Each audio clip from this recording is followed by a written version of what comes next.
Okay, let's get into this, because what just happened might go down as one of the biggest plot twists in recent NFL draft history. You thought the drama was over? You thought Shedeur Sanders' draft saga couldn't get any messier? Well, buckle up, because the real interview tapes just hit the scene, and they're lighting the internet on fire. Not since the infamous Laramie Tunsil gas mask situation has a single video dropped this much chaos into draft discourse. If you're into the real story and all the messy twists they don't show on highlight reels, go ahead and subscribe. And if you're sticking around to see how this Browns QB chaos plays out, you should definitely be subscribed. We got media flip-flopping, fans furious, executives sweating, and now the spotlight is back on the New York Giants because they've got a lot of explaining to do. The setup, Sanders versus the system. Let's rewind.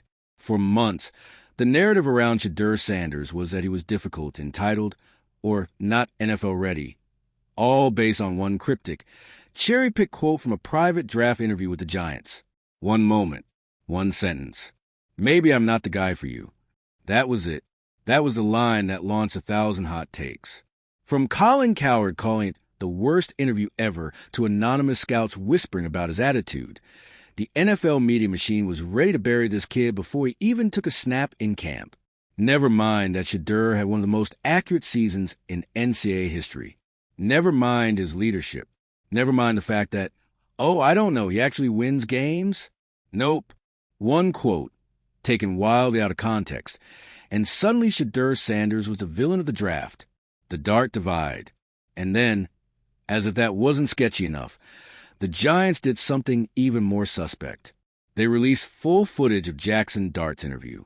Dart, the other quarterback who was widely considered more humble, coachable, and media-friendly. Let me just say this. Have you watched Dart's tape? The guy stammers through basic questions, gets confused on coverages, and looks like he's trying to Google the playbook in real time. It's uncomfortable, like painfully awkward. Yet somehow that was seen as more palatable than Shedeur Sanders calmly telling a coach that if they weren't vibing, maybe it wasn't the right fit. Make it make sense. The leak heard round the league. Fast forward to this week, and the world just got receipts. The full Sanders interview. Uncut, unedited. And guess what? It's nothing like the media described. No arrogance, no meltdown, no disrespect. What we do see is a composed, confident quarterback walking into a tough room, being handed film of a broken play that wasn't even his own, and still trying to break it down logically. When he questions the purpose of the drill, he doesn't lash out, he asks smart, direct questions. Then comes a quote. But in full context, it's a sign of self-awareness, not ego. He literally says, if this isn't the style of communication or leadership you're looking for, maybe I'm not the guy for you. And that's okay. That's what he said. You know what that is? That's maturity. That's someone who knows his worth. That's someone who's not going to fake it to fit into a system that doesn't respect him. And that's terrifying for teams who like their quarterbacks obedient and moldable. The media reversal, gay. The great backpedal. Now that the full tape is out, suddenly all the people who tore Shedeur down are scrambling. Colin Cowherd, silent. Stephen A., dodging. NFL execs who swore he bombed his interviews? Now they're saying, well, maybe the format was flawed. Oh, now the format is flawed? You couldn't figure that out before you let this kid slide to the 5th round? This is what happens when media narratives override actual football intelligence. This is what happens when a player who doesn't play the game of compliance gets thrown under the bus for speaking plainly. And the worst part? None of it was about football. It was all about image. Shedeur's revenge tour begins. Meanwhile, while the media circus spun, Shedeur Sanders just went out and cooked an OTAs. He didn't just perform well. He lit it up. Sharp reads. No picks. Touchdowns and tight coverage. He looked like a seasoned pro. And suddenly the same critics who labeled him immature are praising his calm under pressure. It's almost like, wait for it. He was always good, and the entire smear campaign was never about ability. And let's talk about his leadership. The Browns locker room, they're behind him. Veterans are praising his preparation. Coaches are expanding his reps. Even fans are chanting his name at open practice. That doesn't happen because of one viral video. That happens because of consistency, because of character, because this kid is everything he said he was, and more. Draft system or drama machine. This whole saga raises one huge, flaming question. What exactly are NFL teams evaluating during these interviews? Are they testing football knowledge or compliance? Are they looking for leaders or people who won't rock the boat? Because if a guy like Shedeur Sanders, with record-setting stats, poise, and maturity, can be dragged to mud over a quote taken out of context, then what does that say about the process? It says that branding still matters more than playbook mastery. It says that the NFL still punishes authenticity, especially when it comes from black quarterbacks who don't fit the grateful underdog archetype. Let's not pretend this is new. Ask Cam Newton. Ask Lamar Jackson. Ask anyone who was told to switch positions just because they didn't smile through every interview question. The fallout, what happens now? So now the league is watching. Other teams who passed on Shedeur are side-eyeing their own picks. Fans are demanding to know why this footage was held back. And the Giants? They've got some serious explaining to do. Because if they leaked Dart's footage to boost his stock while suppressing Sanders to tank his, that's not just poor ethics. That's sabotage. And if Sanders keeps rising the way he is, if he becomes the face of the Browns and leads them to playoffs, this whole episode is going to haunt every exec who bought into the smear campaign. You can already hear the regret. This story isn't just about a quarterback. It's about accountability. It's about how perception gets shaped in real time by sound bites, editing, and viral quotes. It's about what happens when a league built on performance first forgets that actual tape still matters. Shedeur Sanders didn't let one interview define him. He let his play do the talking. And now, he's got a megaphone. So to the fans who stuck by him, this one's for you. To the critics who are suddenly quiet, we see you. And to the league that still thinks it can control the narrative, you just met your worst nightmare. Game day arrives at First Energy Stadium, and the air is electric. The stands are a sea of orange and brown, the crowd buzzing with anticipation, as Shedeur Sanders strides onto the field for warm-ups. Every step is heavy with expectation, because this isn't just a rookie's first start, it's a public reckoning. The opening drive is pure textbook execution. Shotgun spread formation, play-action fake that freezes the linebackers, and dry pockets opening up in the secondary. Shedeur scans, steps into his throw, and fires a 28-yard laser into a tight window over a covering corner. The crowd erupts. Analysts at home exchange looks of disbelief. Who is this kid? On 3rd and 7, the defense cheats the boundary, daring him to make a play. So he does. A quick out to the slot turns into a 15-yard gain when Shedeur holds a sideline like a pro. Fan chants grow louder. This rookie isn't feeling the moment. He's bending it to his will. Mid-drive, there's a near-disastrous moment. A blitz hits with unrelenting force, and Shedeur ducks a rusher coming free. The ball spins upward, almost intercepted. For a heart-stopping second, the stadium hushes until the ball harmlessly goes out of bounds. Instead of panic, you see focus. No damage, no panic, just resilience. 2 plays later, he's in the red zone. Pocket compresses, but he navigates it with calm. He steps up and delivers a dart on the money to his tight end. Touchdown. Fans explode. The stadium shakes.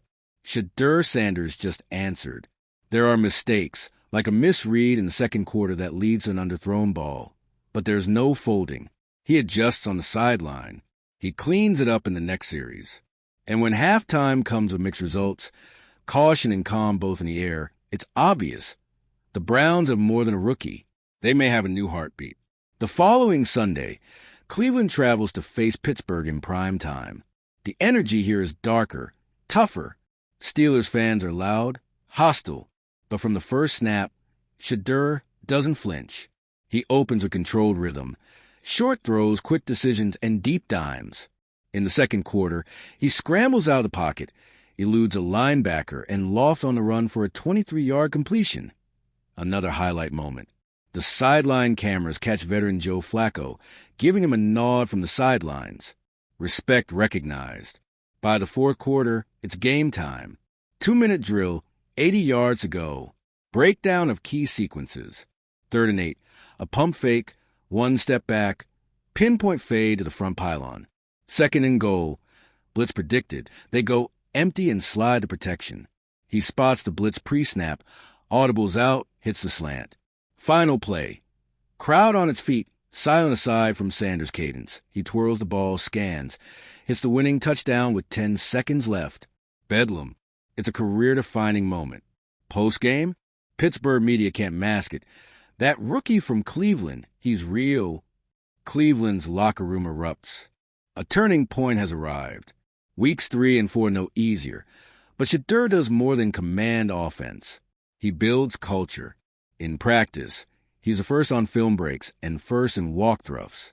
He's seen mentoring Gabriel and Pickett, calling coverage looks and walk-through reads like a tutor. He's organizing the O-line protections, gesturing the corners, and helping young receivers with route depth. Off the field, he's at youth clinics, speaking at city rallies, supporting Brown's charities. He's present in Cleveland in a way only true leaders are. Even more telling, veterans like Myles Garrett and Jeremiah Owusu-Koramoah talked about his cool presence, calming focus, infectious. Internally, coaches begin to rewrite their season script. Could this rookie be the guy they build around? Is this offense shifting from cautious vet first to dynamic rookie-led? Yes, it's happening fast, and it's irreversible. The Browns are 3-1 with their rookie QB. Playoff chatter is whispering through the city. Early awards buzz. Rookie of the Year, Offensive Player of the Week. Opponents watch tape obsessively. Teams adjust game plans. But behind the scenes, the Browns are upgrading. They're looking to add draft capital for offensive line support. They're planning contract negotiations around their emerging star. They're already penciling him into the future. Cleveland fans feel reborn. They pack bars to watch film reviews. They paint murals. They chant his name. For too long, the Browns have chased ability. Now, they're embracing a transformation. If the NFL draft is a chessboard, then Shedeur Sanders just pulled off a checkmate no one saw coming. Because when you rewind just a few weeks ago, when the Giants were tiptoeing around the release of his interview footage and analysts were lining up to call him uncoachable or unprepared, you would have thought Sanders was radioactive. His name was trending, yes, but not in the celebratory, future franchise QB kind of way. It was all, did you hear what he said to the Giants? Or Colin Cowherd destroys Sanders' draft chances. That kind of thing. But now you got Giants fans asking, wait, why didn't we take him? Because Shedeur Sanders didn't just silence critics. He put on a headset, picked up a mic, and broadcast his arrival across every OTA, every camp drill, and every reporter's notebook. He's throwing dimes, calling protections, showing pocket patience like a 10-year vet. And with every perfectly timed out route, every crisp back shoulder connection, every audibling to a run play that gashes a defense for 12 yards, he's building the case. Loudly. Let's be clear, this isn't just about numbers. Sure, the 77% completion rate in camp is jaw-dropping. That stat alone should have made headlines. But what's changing hearts and minds, what's turning doubters into believers, is his presence. It's the calm in the huddle, the way even veterans like Joe Flacco nod when Shedeur speaks. The subtle eye contact with receivers before the snap, like they're sharing a telepathic playbook. The way teammates rally when he's under center. And it's not going unnoticed.